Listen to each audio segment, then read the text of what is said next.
Hi, episode 12 of Pete's Tips. Back to cucumbers today.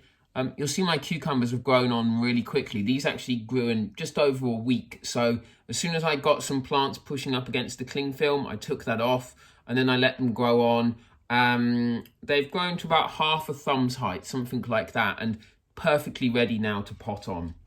So technique is fairly similar to what you've seen before.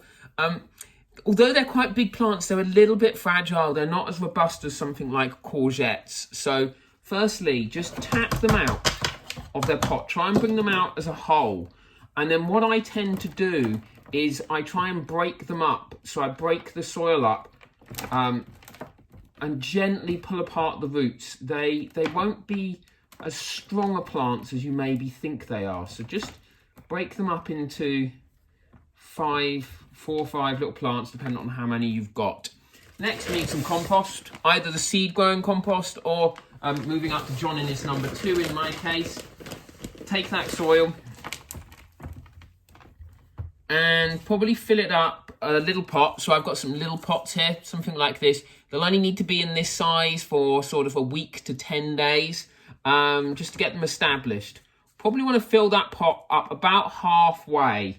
And take your cucumber plant and sit it in there and see what it looks like. You only really want the top leaves to just be above the top, so something about like that.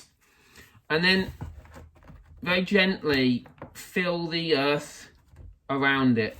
The stem of the plant's a little bit weak at this point, so take your time, be careful, pushing the soil around, pushing it down, and then filling it up.